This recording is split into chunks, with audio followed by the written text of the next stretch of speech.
Oh, and we got to win. We got to win. The New York Knicks, We gotta win. 99-90 against the Atlanta Hawks and our beloved Trae Young. It feels so good. It feels so good.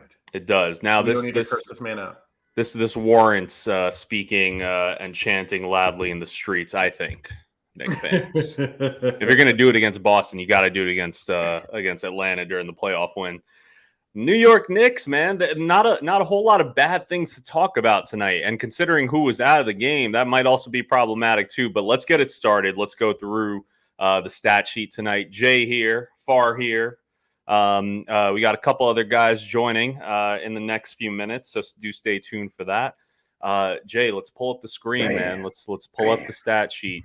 Let's start first and foremost. I think one thing that stuck out to me, we'll go quarter by quarter, but in the fourth quarter, the New York Knicks ended up scoring only 14 measly points, but they still got out with the W. And that's fantastic to see because that hasn't happened a whole lot when they're in their skid, a couple games back. Not to mention they did lose yesterday. So thank God we got this win off the back-to-back. Julius Randle, 32 minutes, 3 for 14. That was probably the low spot of the game, at least for me personally, because you can't have what happened last year in the playoffs and then come back with 8 points. Jay, you got any 2 cents on Julius's game tonight? I just feel like at times he was forcing it too much. Mhm. I mean, and no offense, we love Julius. He has the keys to the city. But when you are literally holding on to the ball, dribbling, going nowhere to just pass it to Fournier, and he then has only 3 seconds left in the shot clock, like you're not even setting him up for success. It's just like, come on, man. If you're going to hold on to the ball, you already need to know exactly what you're doing, have that vision, and just execute, not just pass it up at the very last second. Situations like that, own up to it, go up with the shot. It's been a theme. We've seen it. We've seen it all along this year that there's some semblance of that Carmelo game that a lot of Knicks fans are upset with. But Julius Randle seems to be stopping a lot of the offense at certain points, except for, which you just pointed out, with Evan Fournier, who love their 2-man game. It just needs to happen a beat quicker. We'll get back to them. Let's keep going down the stat sheet right now. Mitchell Robinson, 27 minutes, 11 rebounds. 2 points, but only 1 for 2 from the field. I think the big story with Mitchell Robinson, though, was his defense. And had we had a healthy Mitchell Robinson in the playoffs last year, that could have been the difference in the playoffs. And I think that's something, we saw it in the first quarter alone. He had a couple big stops, big defensive stops, especially against Capella and them boys. So happy to see that. I do want to say that with Mitch, I'm not going to blame it necessarily on point guards or anything, but we need to see him set up more the same way Toppin is set up more. The same way. Hold on. We got somebody joining. Bam! Hey, what up, y'all? That's in the house. How's it going, brother? You're right, man. You're right. Mitchell Robinson, he does need to do a bit more on the offensive side, but that's not why he's there. He's there for defense. He does need to get a bit more fundamentally sound. We'll get back to buckets. It's easy buckets. It is. We need those type of things for when we find ourselves in these stretches where we go scoreless, or it just starts going wrong. We live and die by the 3 as well, so we need the easy buckets like that. That's absolutely right. Alec Burks, man. If there was a player of the game ball, that definitely goes to him. Shout out to Alec Burks in the third quarter. Started the game. Absolutely killed it. He went 4 for 7 from 3-point line, 39 minutes to lead the team, 7 for 17 overall with 23 points, a +2, 7 rebounds, 3 assists, 2 steals to go with it. Nice little stat stuff and sheet night for Alec Burks. We're definitely going to talk a bit more in depth about him. Evan Fournier, the Parisian assassin, Jay's favorite player of all time. 29 minutes, 7 for 13 from the field, 4 for 6 for 3-point, 2 rebounds, 1 assist, 1 steal, had 20 big points for the New York Knicks because Evan Fournier was a direct result of last year's playoff loss. Why we needed a guy like him. And tonight he showed that. RJ Barrett, he's going to be an interesting topic of discussion for tonight. 31 minutes, 6 for 11 from the field. It's not a bad shooting night at all. And then on top of that, +18 from the field, pulled in 7 boards, and got himself a nice little 15 points. He wasn't in the game at certain points that I expected him to be in the game. We'll talk about that because that quickly kind of took over a bit more as that off guard alongside Burks with some of the starters at times. That was really interesting to see, but we can get back to that. And then the bench. My favorite. Best part. my favorite. I'm not that far off from getting a Jericho Sims jersey in the near future, but 6 points from Jericho Sims. The big story of the night was his defense and just his motor. My guy was just hanging. He was hanging and banging down there, bro. You couldn't tell that he wasn't like a fucking already like 5 seasons in, just like any of these guys going up with Collins and whatnot, bro. He was banging down there, holding his own. I loved it. Loved it. He is 23 years old, of course, but love to see it. Old in college, yes. 6 points, 6 rebounds, 2 big blocks, a steal. Again, that plus 14. You love to see it. 2 for 2 from the free throw line. Then Obi Toppin, 16 minutes. That's a travesty. I need to see more minutes for Obi Toppin because he had 13 points, plus 7, 5 for 8 from the field. And every time I looked up, he was already on the other side of the court waiting for that cherry picking points. He quickly kept finding him. He did. Love to see it. He kept finding him. Grimes too. Like, bro, I love it. We got some comments over here. We got Magic 823 excited to see Grimes in the future. Agreed. Absolutely. Agreed. Manuel, quickly, if we could split the game ball, maybe it goes to them too. He didn't quite have the shooting percentage, the field goal percentage that we're used to seeing, with only 1 for 7 from 3-point, 4 for 12 overall. He had a huge plus 9, and he facilitated 7 assists tonight, 3 rebounds, 9 total points. Pace, bro. The pace of the game, it was everything. You even saw him just rushing people on the side, like, bro, give me the ball on the sideline already. Come on. He set the pace, and I think between he and Alec Burks, I loved what I saw from both of them. I would have loved to see quickly in there with the starters, but the fact that Burks did what he did, obviously Tibbs knows the buttons that he's pushing, and then you just mentioned it. Grimes, 15 big minutes from Grimes. I loved seeing him, and I was depressed every time that he exited the game. 3 points from him, 1 for 3 from the field, 1 for 2 from 3-point line. Again, that plus 8. Love to see from Grimes. The best part about his game that's not going to show up here on the stat sheet is he is a dog on defense. Breaking news. I wish we had live Photoshop skills. Why? We'll come back to the fans and we'll do a Photoshop of this. Put a Quentin Grimes face on a dog's body, because that is him. Yo, Steph, what was your favorite part of what? Of the game itself? The W of your Saturday. I was a big fan of the W. Still not happy with the first half, the way we play out, but second half, again, giving props to the bench, coming out strong. IQ, Obi, dudes like Grimes, Jericho Sims coming in. Sims is one person that I was talking about first few games of this season, particularly the preseason. Noticed his particularly above average IQ for someone coming in this early in the league. And for someone that's as athletic as him. And we saw that tonight, right? Setting pick and rolls, coming on, being in the right position for rebounds, dishing the ball out, outlet passes, right? He's doing the right thing. There's nothing you can say really about Sims where it's like, oh, that was a rookie move, or, there's some points in the game, like when he got the ball under the basket, he was obviously mismatched and he could have, backed down the guy and put up a board. But all in all, I think he did a phenomenal job, man. Yeah, he did. And apologies for the extremely rude interruption, Pete. Welcome to the show. My man doesn't freaking test his microphone prior to jumping on. Pete, what's going on, man? So we just went through all the stats in case you weren't watching, but all good points, Steph. I loved seeing every aspect of Jericho Sims' game tonight. It was on full display, and it was kind of a forced point where we had to resort there, but all very solid points. I loved seeing it. Let's talk quickly about Julius Randle. I think that's probably a good place to start, because with Randle, again, 3 for 14. This was supposed to be a big game for him. Thankfully, the Knicks got the win out, but that would have been the headline had the Knicks lost, is that Julius Randle only put up 8 points. So what can we attribute to that? Jay, Steph, either of you guys want to start?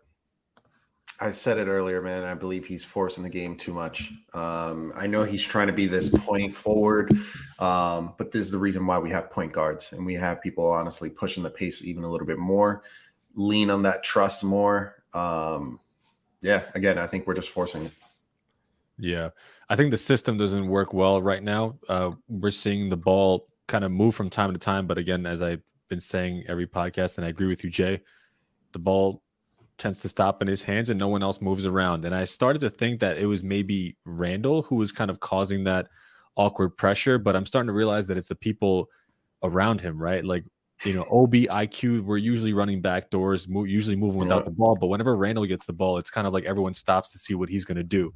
And that's great as a number one guy on the team. I mean, he should have that proactivity and that usage, but you want to see some of that movement because now I'm seeing and actually paying attention that Randle, he is looking for open guys. He is trying to dish the ball. He's trying to play that two-way game with Fournier. He's trying to go to the paint and look for that guy on the three, right? Like Alec Burks, he found him a couple of times tonight for that catch and shoot.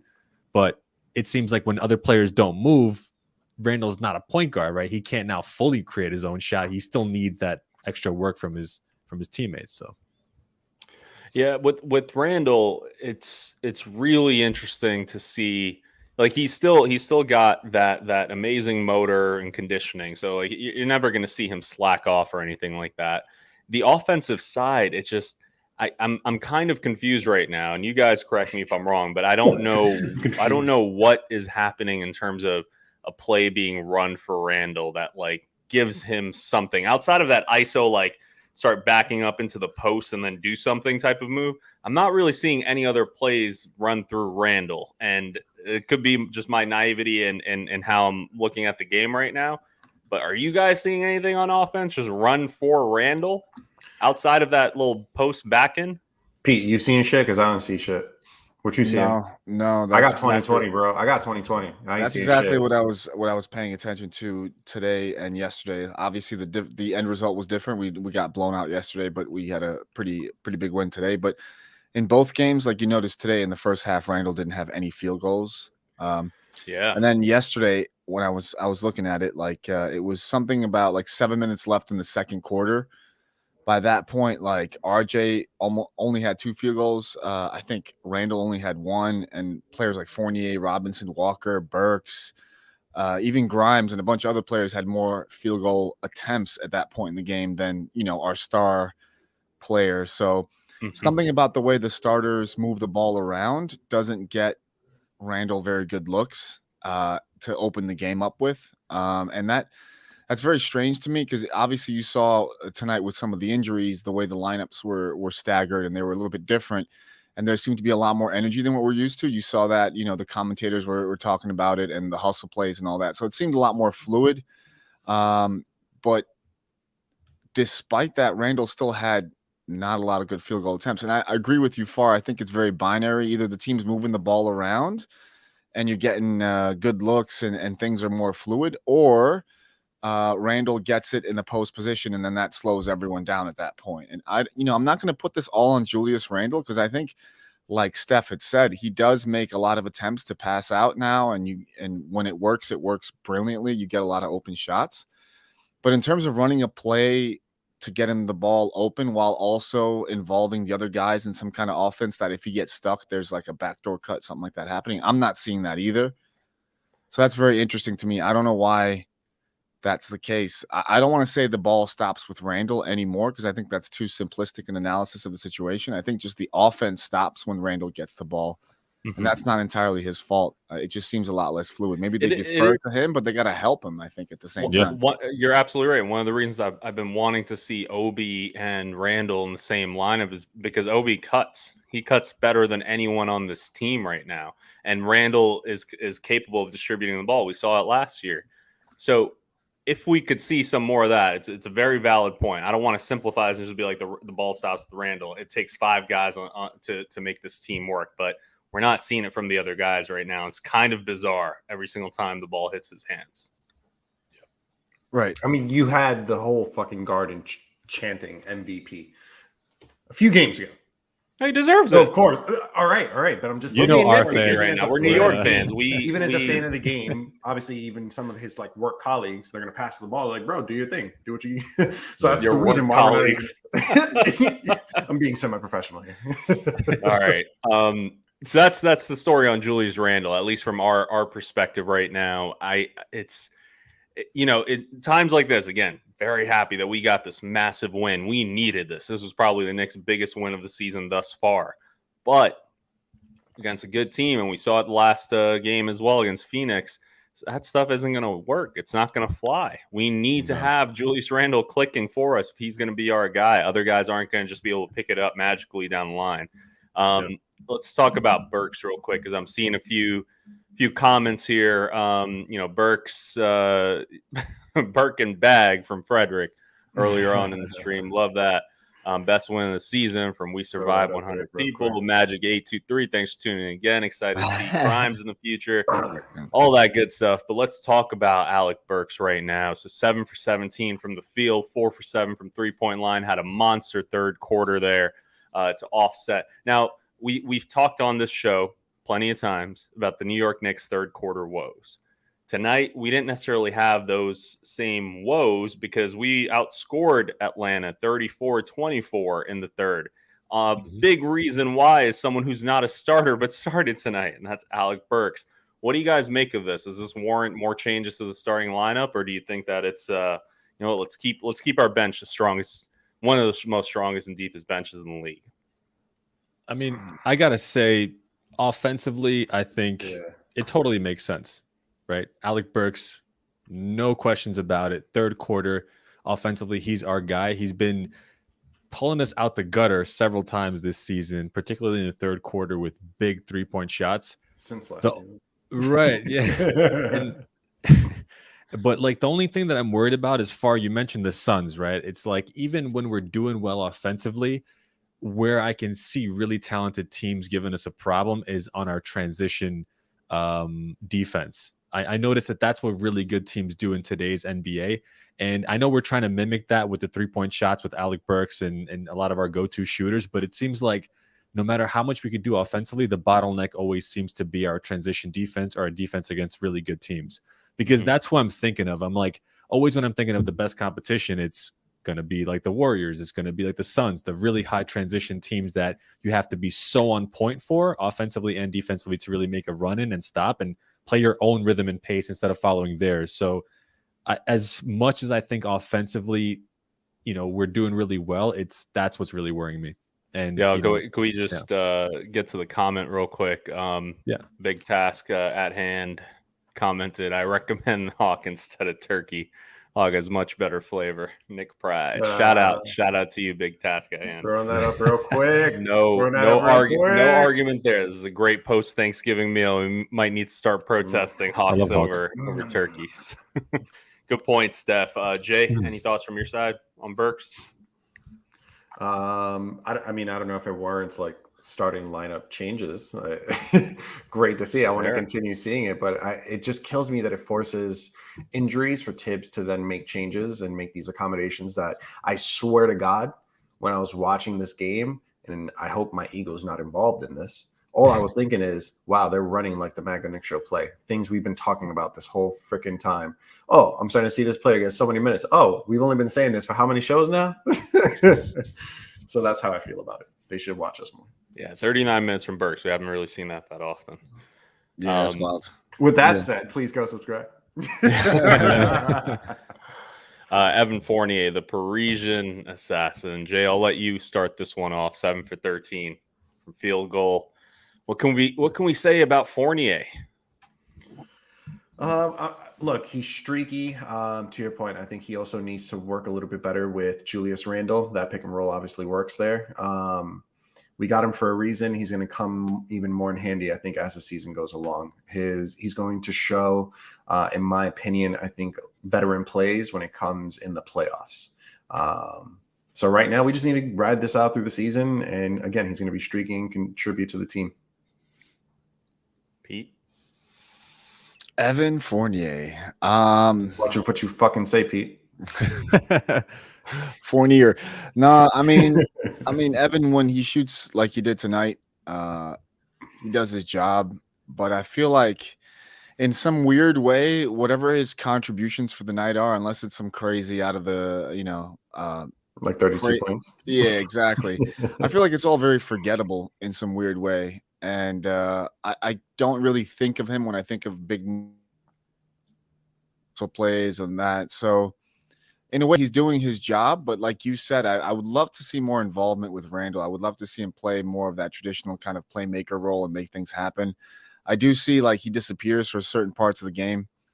But I mean, as long as his shooting is there, I think it's serviceable for sure. And then to touch on Alec Burks, which you mentioned before, Far, he's like that SpongeBob meme, all reliable. You know, you can pull him out anytime.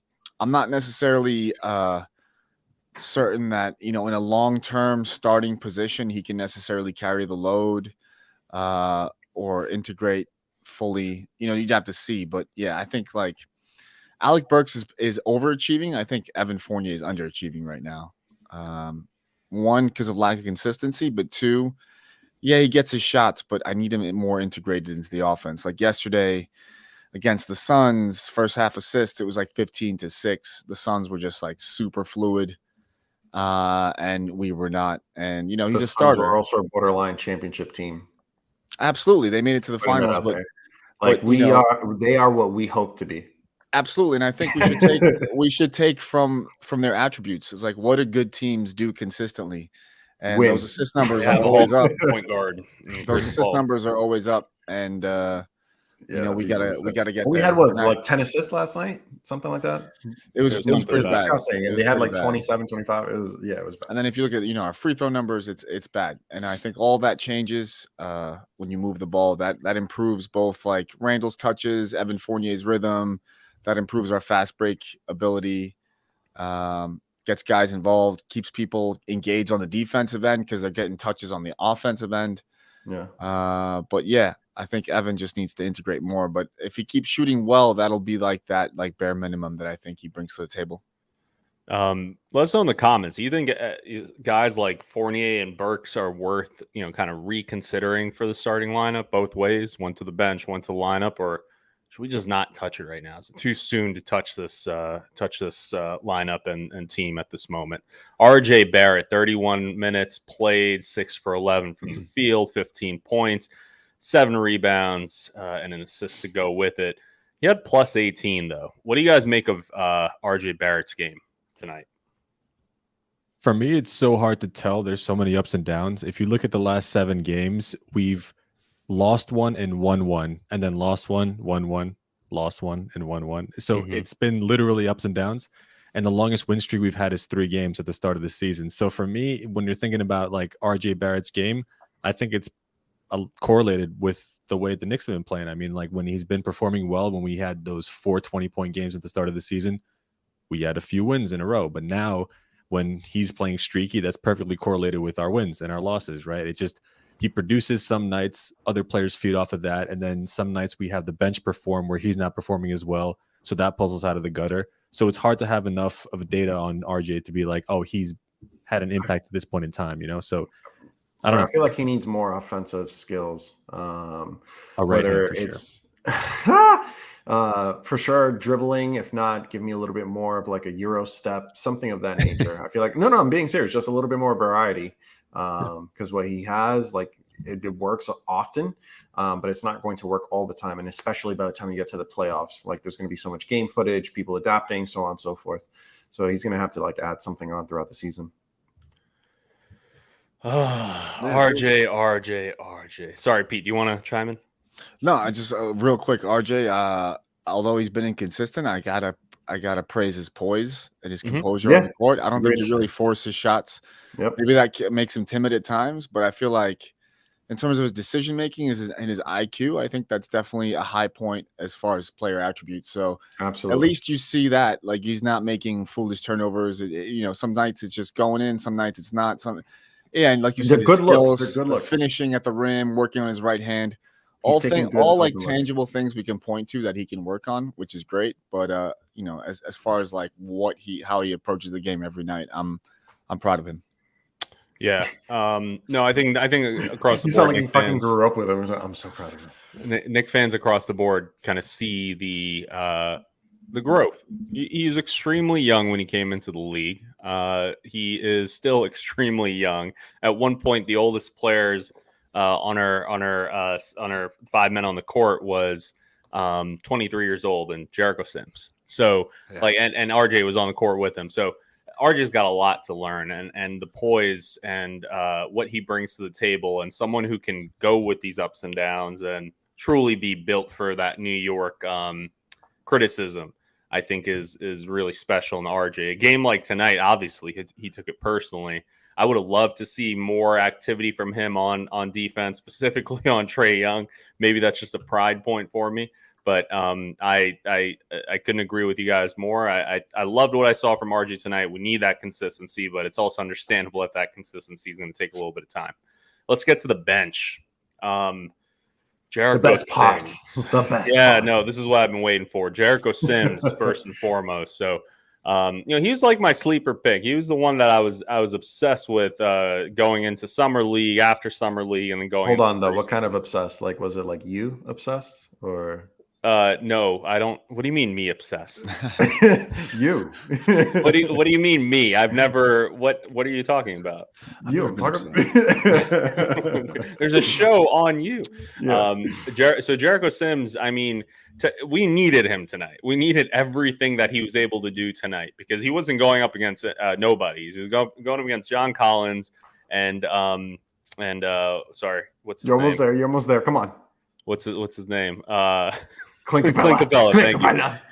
Spell He's it. going up against John Collins and Clint Capella in the post. That is no easy feat whatsoever. No. But he's got a body. He's got an NBA body ready to go and bang with the big guys inside the post. He was getting his boards. He had 6 rebounds tonight.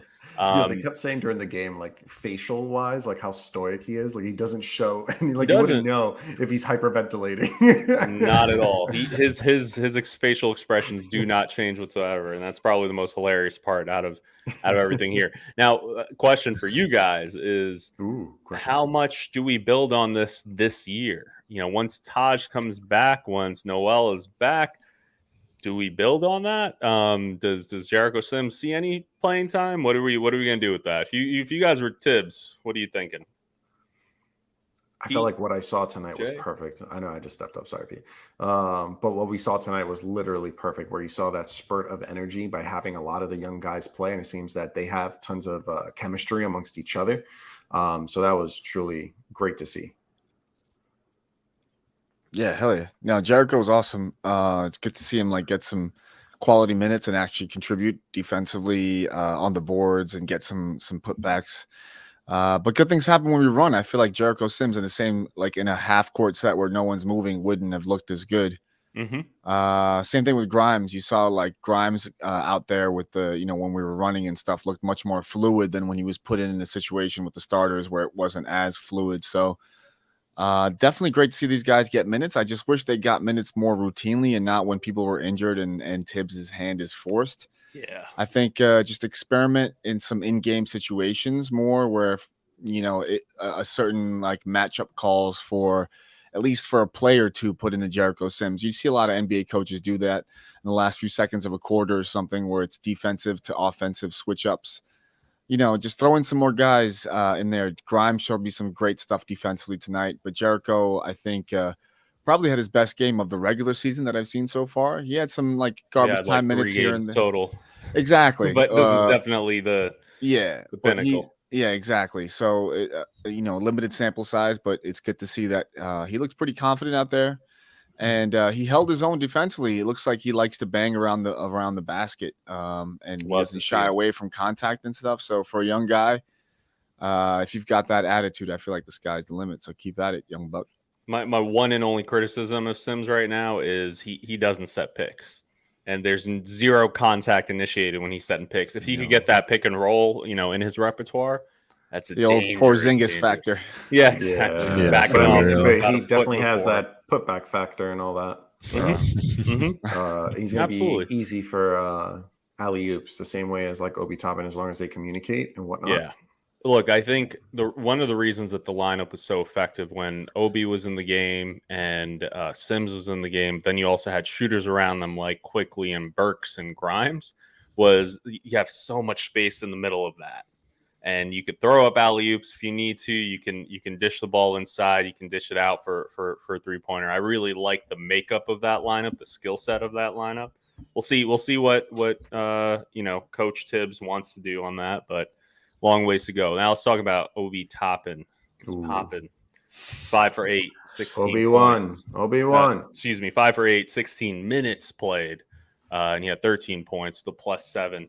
So Obi, last year in the playoffs, he showed his game a bit. He showed a bit of excitement against Atlanta. So I think he also had this game circled and ready to go. What did you guys see out of Obi? Steph, you want to start this? I mean, what I saw to Obi was nothing we haven't been seeing these last several games. He's getting to his positions. He's being active on the boards. He's being active on defense. Nothing too critical about him. I think he's been doing really well overall. He's been putting up the minutes. He's been attracting defense as well. So he's making teams fall out of rotation. But that's pretty much it. I think he's been doing his thing. And if he continues, he's definitely going to continue being that go-to solid, reliable piece for us. Solid. As we welcome on another guest. See Who half dat? of his face. TK. What's going on? You. Right on time, because we're just about to dive deeper into IQ's game today. 31 minutes, 4 for 12 from field, 1 for 7 from three-point line, 3 rebounds. The big number that stands out, he had 9 points plus 9. Great there. Only 2 turnovers, but then he had 7 assists to go along with all that. Saw a lot of good things out of IQ. TK, I'm going to put you on the spot since you showed up late, but give us some thoughts. Man, IQ was hella impressive. He looked like he had control of the offense. This is something that we've been seeing from him throughout, whether it be the summer league or even in preseason. He seemed to have a good grasp of the offense. And, there are times where he makes a dangerous pass. This isn't a position that he's used to, but he keeps his head up. He keeps his dribble alive, and he knows where the guys are going to be on the court. And it's encouraging to see. The 7 assists. Has a Knick guard had higher than 7 assists this season? Outside of Randle, but a Knick guard has Kemba, has Fournier. I think Kemba had 6 at the most. Yeah. I was impressed, man. I truly was. I was one of those guys on Twitter that was calling for him to start, oddly enough, prior to the announcements of the starters. But, a couple of days ago, I was also calling for Burks to start in place of Kemba. And Burks did his thing as well, but we're sticking with quickly here. Yeah, well, if Burks didn't do what he did tonight, then I think that headline would have been very loud in that, why doesn't IQ start over someone like Burks? But the fact that Tibbs pushed the right button and Burks put up the points that he put up and carried the Knicks in that extremely difficult third quarter that we constantly have, that speaks volumes. And TK, before I let you off the hook, because I asked this question before, and I want to ask you too, judging by the Knicks had a 34-24 advantage in the third quarter today on the back of Burks. Does that warrant a starting lineup change?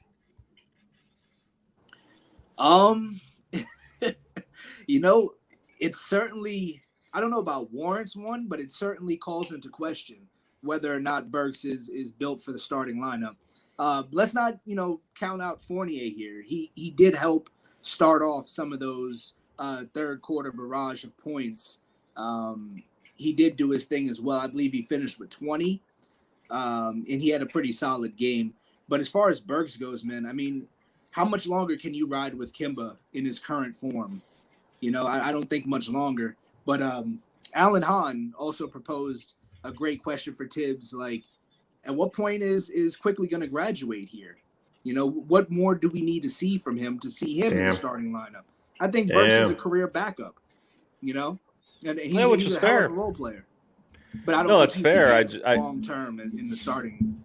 Yeah, that's what I said. It's like it might be a different answer for a different night depending on the team. But I think for the point guard position, IQ definitely is worth at least a shot. I think the only advice I would give IQ, he's been playing great, but the only threes you should take are like in rhythm threes as part of the offense, like these off balance, like flying forward threes.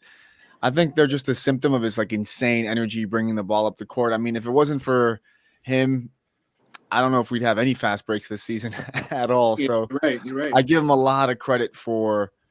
I feel like bringing most of the grit to the team, whatever's left of it. Like whenever he's on the court, it feels like there's instantly a turbo boost on everyone on the team. So to have a guy like that start games at the point guard position who can also hit you up with 7 assists would be awesome. Just his shooting needs to get under control.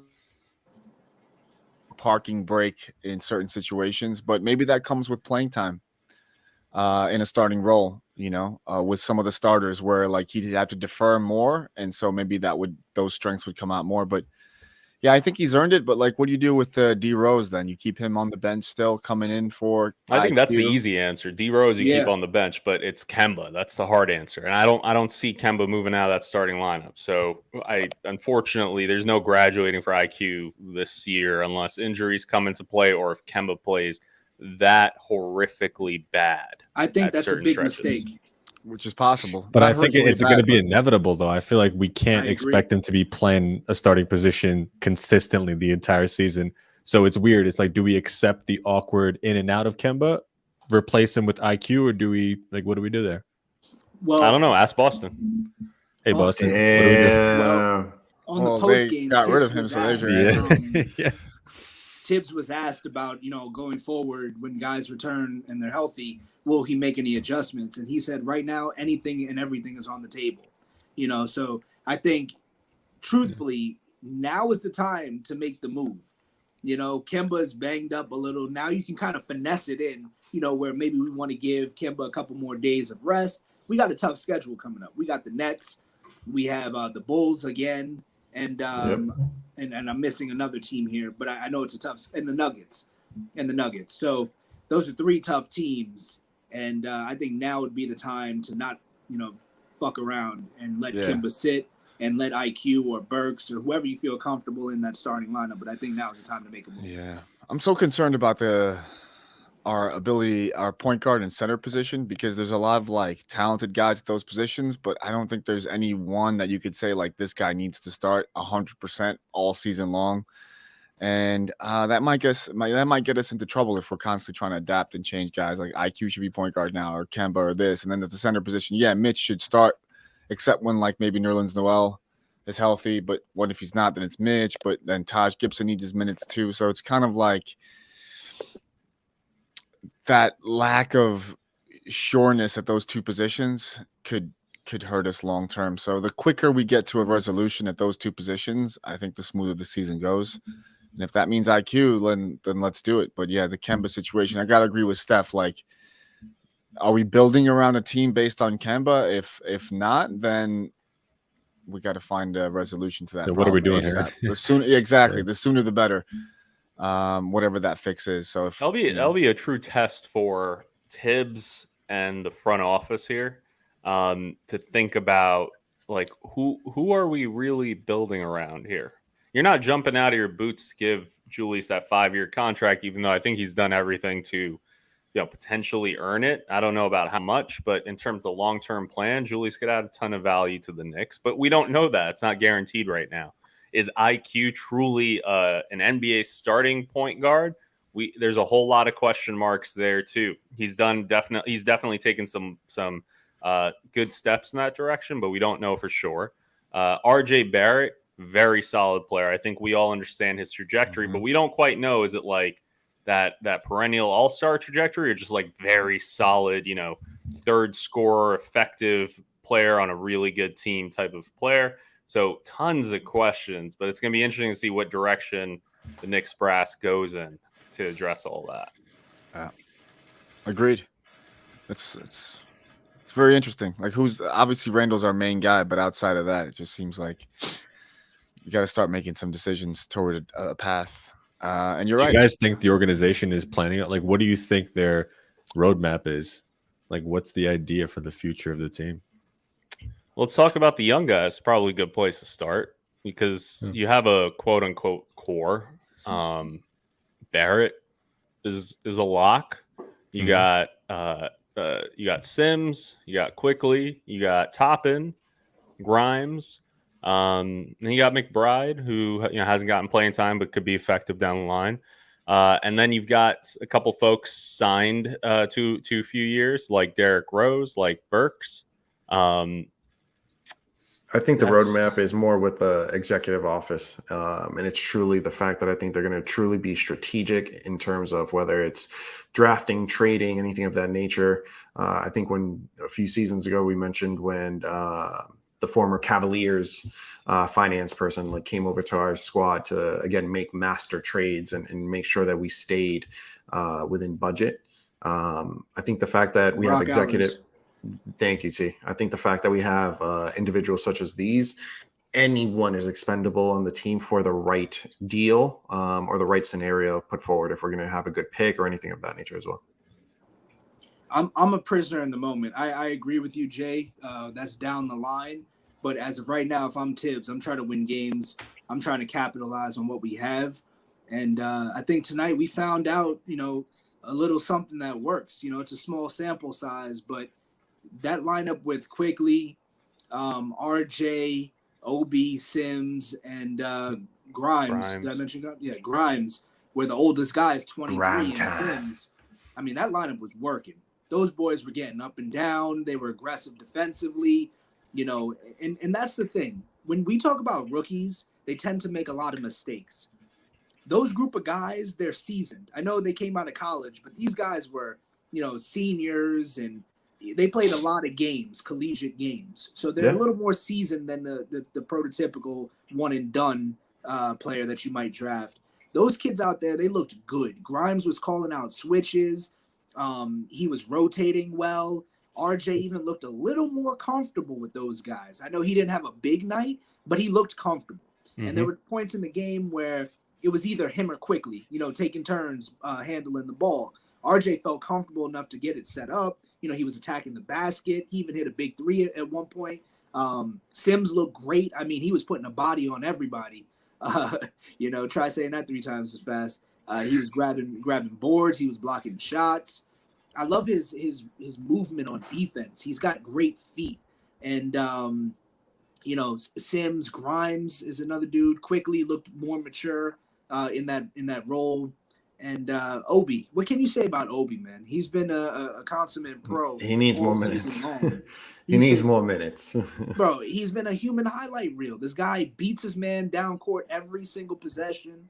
Dunks, alleys, tough finishes at the rim. He's solid moving his feet defensively. We found something tonight that may work going forward. I'd like to see a little bit more of that, regardless of who's healthy. If Noel, Taj come back, if Rose is healthy, I'd like to see that lineup out there again.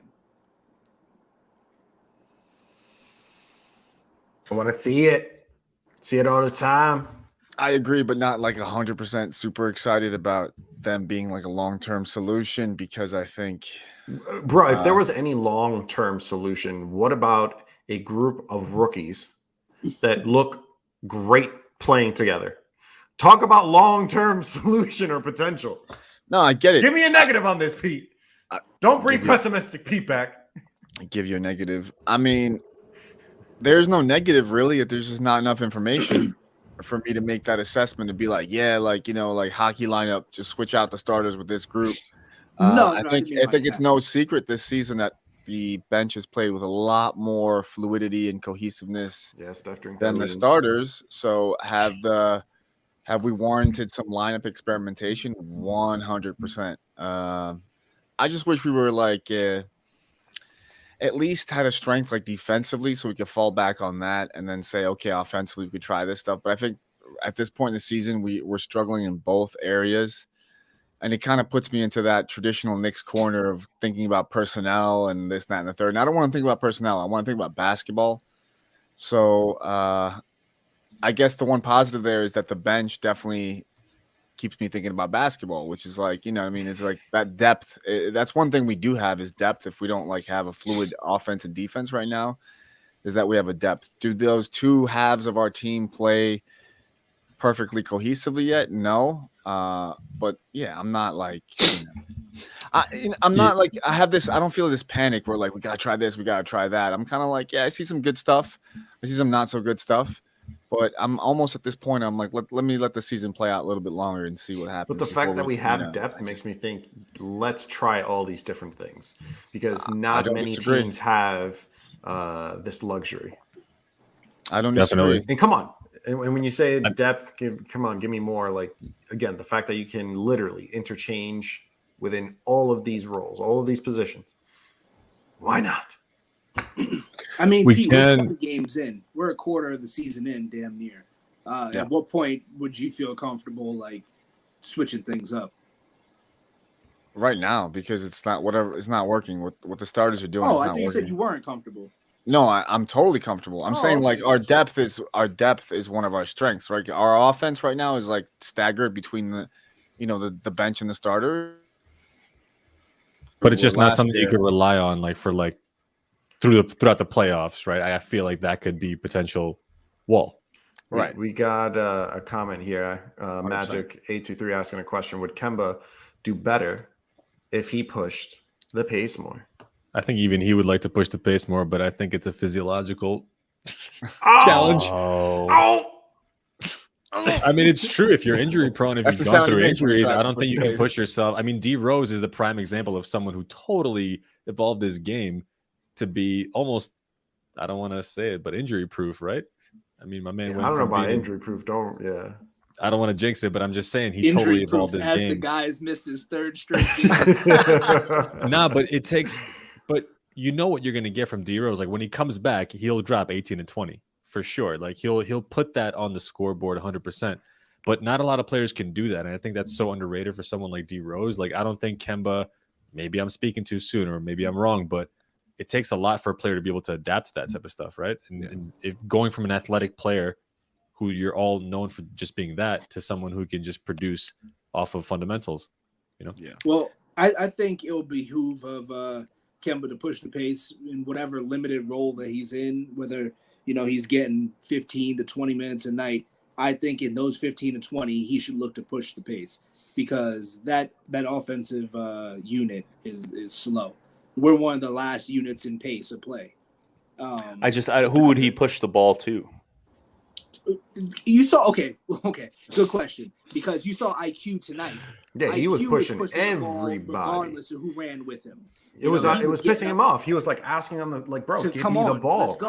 Come on. They Mitch were looks Those tired. guys were sluggish. And Yep. But quickly, he's IQ like, bro, can do that. Like, come on. He's Why got can't the energy Kemba for do that. In your limited role, At in your this stage, limited you think he minutes, can? just push it. I think if Kemba ended up, in the second in that second unit somehow, and IQ, ended up starting, or Burks ended up starting, whomever, he would probably have an easier path to push the ball because Obi Toppin is in the lineup all of a sudden, and that's an way easier way to push the ball. But when you're talking about playing with guys like Mitch and Randle and Fournier, RJ's the one there that could probably keep up with them and really push the ball, but he hasn't done much of that this year. Well, in all yeah. fairness, I think it'll be easier for Randle too, because even if he's not running and he's trailing, we've seen all last season he was hitting those trailing threes, and that was a big time asset to his game. Yeah. But I mean, Far brings up a good point. I was just kind of thinking about our starting lineup. Like, yeah, Kemba can push it, but he's not like a coast to coast, Steph Curry, Kyrie Irving type finisher. He'd probably defer or take like a mid range or 3-point. And then Evan Fournier, he's on the break. He's not going to be an above the rim finisher or like finish too strong at the rim. And then, at the number 3 position, RJ, he can run with you, but he has some difficulty finishing, especially with the right. Randle can do it. And then at the number 5 position, Mitch can do it, but I wouldn't call him a consistent rim runner. I don't know if Nerlens Noel would be that. Taj wouldn't necessarily be that. So from a fast break personnel standpoint, yeah, we're sorely lacking there. So even if Kemba pushes it too far, to your point, I feel like a lot of times it's going to come up empty, unfortunately, as it does, which is why it's not there. I guess the numbers don't lie. Magic 8823 made another good point here. Maybe RJ suffers with the starters because of the slow pace. 100%. And it's not far-fetched at all, because I think he looked, to your point, he looked real comfortable out there with that second younger under 23 unit, And that's a unit that he could probably command. Like you could imagine him playing like back in the summer league with these guys. Yep. Like he would dominate that lineup. He'd feel so comfortable. Right now with the starting lineup, that role isn't clear for him. What is his role on that starting lineup? It's not clear. He's not the spot up shooter. He's not going to create his own shot. He's not cutting. So what is he really there to do right now? It's not as clearly defined. That's not his fault, but he just fits a little bit better somewhere else. That might be somewhere where we look at for a lineup change. Oof. Imagine That'd be subbing tough. out RJ for a lineup For change. sure. That would be tough. Whew. Yeah. It would be. What would you do in that case? Like who would you envision they bring on? Because then you got Kemba, Fournier, Blank, Randle, and Mitch. It's really tough because we don't have a legitimate three. We don't have a legitimate forward on this team. Or It would have to be IQ. Then you keep playing RJ 45 minutes a game, and he plays with both units. Yeah. I don't know Yeah. what else we could do. No, it's going to be necessary. Well, Steph made a good point. That would be kind of interesting. But defensively, I think they would just get killed. Having Fournier, Kemba, and IQ there. I don't think that's... Yeah, there's no one out that'd there be to guard a tough. wing. Maybe you put Grimes in. See, No, not the guard that's wing. interesting. Because he could play defense on the wing and he could just spot up and shoot. Like that's a role that's defined. All he needs to do is just spot up and shoot and play defense. And he As could of play right now, defense. RJ, I'm not thinking about moving him. It Neither would be am I. the first person Fun I'd topic move discussion. is Dangerous topic of point guard. discussion. Yeah, first position we would move is point guard. But then again, if 5 games ago we were talking about Fournier is probably the one that we have to move.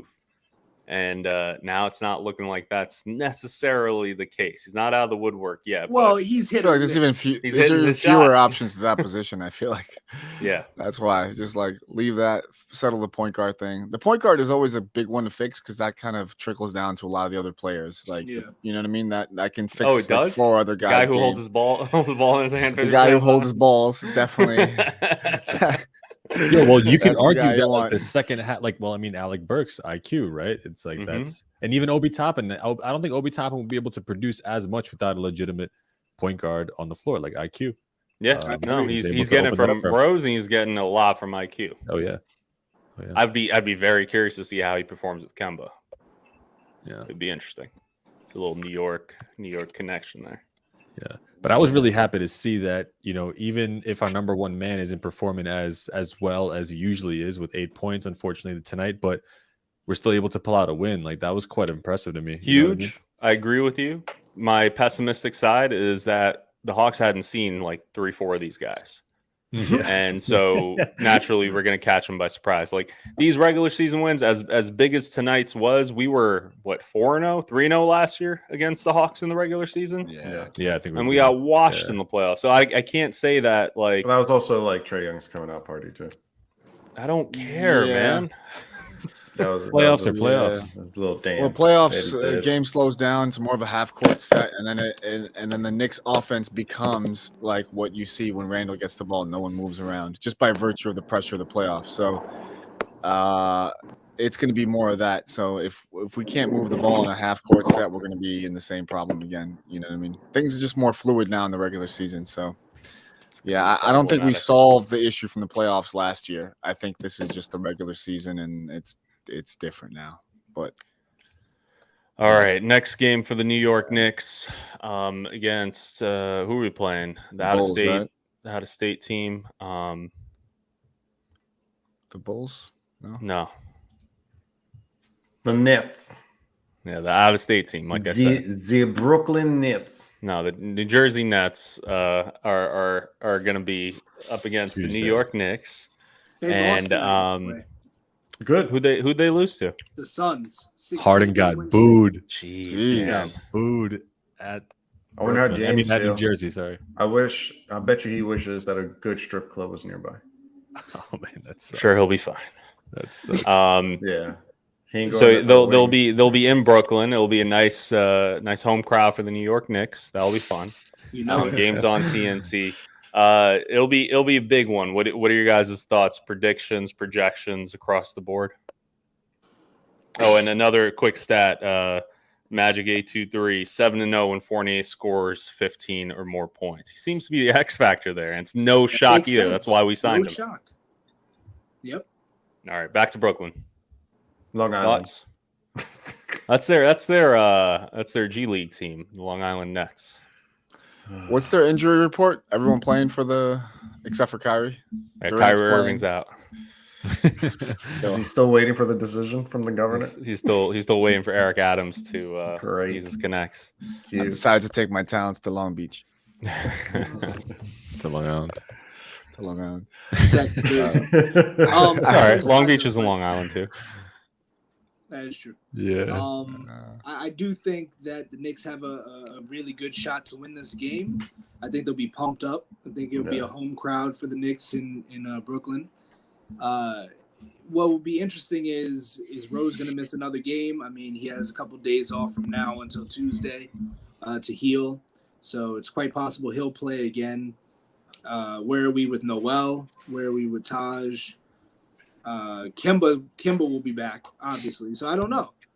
I'm eager Kimba's to gonna see start. these young guys play, especially against such talent as these. Because for me, iron sharpens iron, and that's how these young guys are going to get better, playing against top talent such as James Harden and Kevin Durant. And it just so happens that James Harden can't get a damn foul for his life anymore, which I'm very proud of the referees moving forward. Same. But other flip side of the coin, it's also a little bit dangerous to see because, correct me if I'm wrong, I think Randle was taking his first free throw maybe around late third quarter, if not fourth quarter. Yep. So it's just like he did get a few plays where he did get fouled early in the game and it wasn't called. So as happy as I am where they're controlling it on players such as James Harden, Trae Young, it kind of hurts to see when you see the good guys actually getting hurt out here and no fouls. No, you're right. You're right. I think Randall will have to play better, obviously, if we're going to beat Brooklyn. The team is going to have to defend. He needs to how they stop did dribbling tonight. so much. Like he'd be sizing everybody up like he's a guard. Yo, it's that Carmelo. Stop it, though. Man. No, I don't know what stop it it. is, but Stop he it. tries to put the team on his back as if we need it now. Last year we needed team it. on This my year back, we though. don't.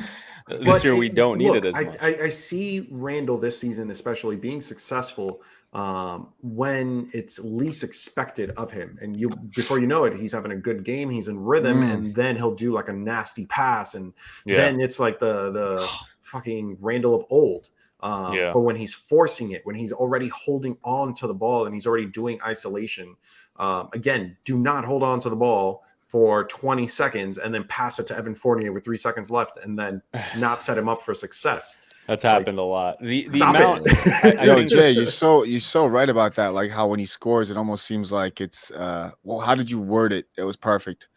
That observation. I forgot what I said already. Yeah, but you know, I put it out whoever's to the listening, world. whoever's listening to this, let it out just like a whatever dove. Jay just said. No, I totally agree with that. Now, if I had to give him one piece of advice, just like don't ISO on the post. I feel like very rarely does that come to fruition because the other players aren't doing anything. It's not the Warriors where you're gonna get like Steph on a backdoor cut or some weird like off ball plays. we going want to on. see that, and maybe that's what That he's would be waiting for dope. too. Yeah.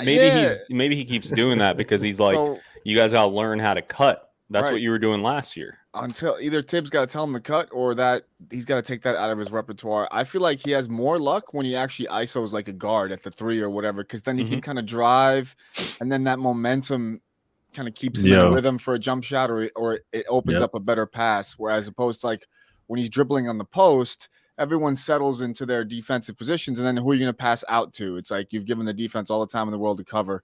Whereas if you're making a drive to the basket, suddenly defenses are collapsing, and then you have the open pass. So like more ISO to drive, I'd say, Julius, as opposed to ISO on the post. Can I show y'all guys something? That's exactly what you just said, Pete. Sure. Please do. Thanks, Please Steph. do. Just, While Steph brings that up, I consent. do we back to my need Julius screen share. Randle to play better than he did tonight in order to beat Brooklyn, or could we do it in other means? I think he'll need to play better. Okay. Can you guys see my screen? Yes, Thanks, we DK. can. Perfect. All right. So I got just another- what you said, Pete, I was going to bring this up before about Julius Randle. And because remember at the start of the podcast tonight, we were talking about how Julius Randle has been looking to pass out a lot more. And not just this pass, don't look at this pass, but just just sheer attention that he draws as an offensive player driving into the basket, right? So like if you notice here, so you got basically Julius right here at the top. Let me just get my little pen right here. You basically have one player over here, one player over here, over here. Everyone's basically waiting really far from the basket, and he's driving here. They're all basically collapsed. So as We he's can't see your pen, by the way. all Just good, as he's FYI. driving to the basket, should have told me that earlier. As he's driving to the basket, as you can see, right? Look at this. All 5 dudes are basically surrounding him. You He's got using Mitch way invisible under the ink. basket. Was that RJ? That has the ball. You got Evan Fournier at the top. You got Alex Burks on the left-hand side. And that's pass easy for Evan to make that shot. And that's the reason why I think our boy Magic in the comments was talking about Evan Fournier having 15 points because he was a catch-and-shoot player tonight. And Julius was able to attract that attention. And even though he wasn't able to get as many points, he was able to get open passes, which, Pete, I think you were mentioning, right? If he's able to be an ISO player that has open passes, then that's going to be a lot more you can leverage that a lot more than if you're just going to be an ISO player who either turns the ball over or just makes a rushed, forced, contested shot. A lot of that, and good stuff on bringing that up, Steph. A lot of that's also just the Hawks have a game plan against the Knicks, and that is don't lose to Julius Randle. And tonight they didn't lose to Julius Randle; they lost to the Knicks. And now next time that they play us, they're going to have to come up with a different game plan. But that was their game plan all throughout the playoffs. Exactly. It was double and triple team Julius Randle, force RJ to do something. He didn't. Force others on the team to do something. They didn't. And that's how the Hawks got away with it. So they didn't change anything in their approach this time around. I think Julius. Yeah, what's up, T? No. I think you're spot on with that, man. Like the Knicks' game plan was a little better tonight, and it also helped that the shots were going in. Mm-hmm. Because the Knicks have done that a lot this season, where Fournier is missing those shots, or RJ's missing those shots. The sad part about it is when it works, it looks really good, and when it doesn't, it looks awful. Considering that Fournier is not really a catch and shoot player, that's like not his game. He can shoot, but he's more of a scorer, complete scorer than a shooter. And I think that's kind of where those guys are falling out of rhythm. Exactly that play you just showed, Steph. Far, you were discussing how RJ doesn't seem to be too comfortable with the starting unit. Not necessarily that he's not a starter, but with this starting unit in particular, just because he was standing around, just waiting for an opportunity to get a shot there. And I don't know how long that can last for. I think the ISO is good, maybe as a secondary option, but not to go early in the shot clock with an ISO to Julius Randle and wait for everybody else to stand around. I think I was saying it to my mom this game we were watching together, and he kicked the ball out several times to whether it was Fournier or IQ with like 4 seconds left. When there's 4 seconds left on a shot clock, like what else are you supposed to do but shoot? Like the clock is down. So I think the Knicks are going to have to kind of adapt to a different offense going forward and make it work. But I'm happy that Julius Randle did his thing tonight. Not so much scoring wise, but rebounding defensively, and he was able to find some guys. Even on that hesitation pass, who was that to? Where he went straight to the rim, froze for a second, hit him with a hezzy, and then dished it off. To Who was Burks. that to? Was For that the to three? Burks? For the three? No, down low. It was down low. Oh, to Sims when he hit the dunk? To Sims. Yep, there you go. Yeah, when he I took thought that it, was yeah. incredible. You know what I mean? Yeah. To have the wherewithal to not only realize, okay, I don't have a shot here, but if I give a little hesitation, boom, and dump it off, I thought that was impressive. I think that's going to be the more important one because those types of shots will be much more available for the New York Knicks. Yep. I think what happened tonight, back to my point earlier, that's the Hawks hawk on Julius Randle. And they made sure to make sure that anything that Julius Randle does, all 5 defensive players have an eye on him. So that gave everyone else by default a lot more space. I don't think you're going to get that as much with other teams. Back to Brooklyn, though. What's the headline for the New York Post looking like the next day? Anyone want to make some bold predictions? I'm not going to be as slick with the headline and witty just on the spot like that. But my guess is the Nets are probably pissed off for underplaying and losing to the Suns. And the Knicks are probably going to feel pretty good after this win. So knowing my basketball energies, this is completely off the hook. I think Knicks probably it's a tough game for the Knicks.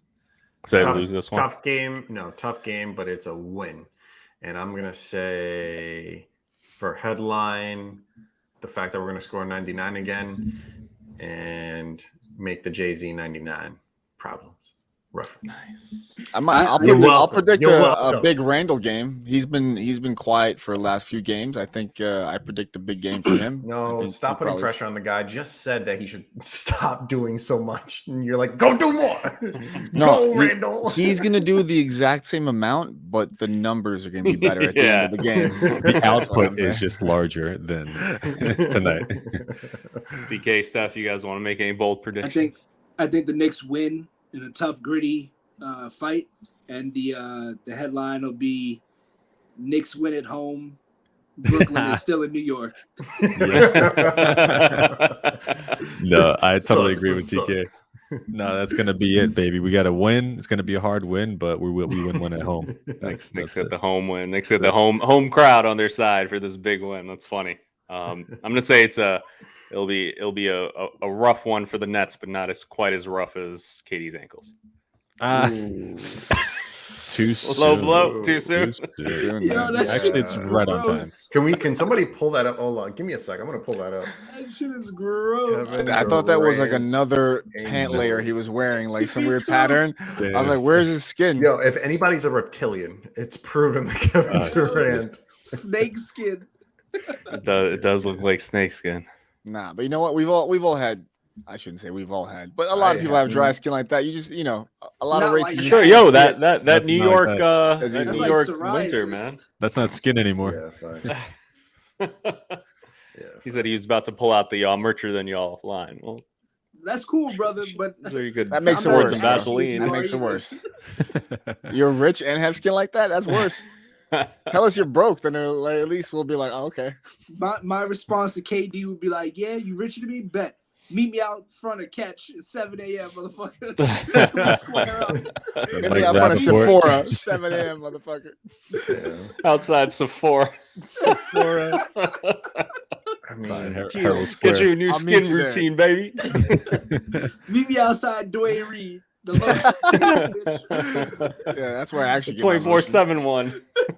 Yeah. Damn. Oh, good times. All right. Well, that's the show. Thank you, everyone, for tuning in. It was a good Nick win. Hopefully, the magic continues to Tuesday. It's a Mad Good Nick show. Hit that subscribe button or smash it, as the kids say these days. We're gonna catch you all next time around. Peace. Later, guys. ciao. Peace. Smash it. Smash that subscribe.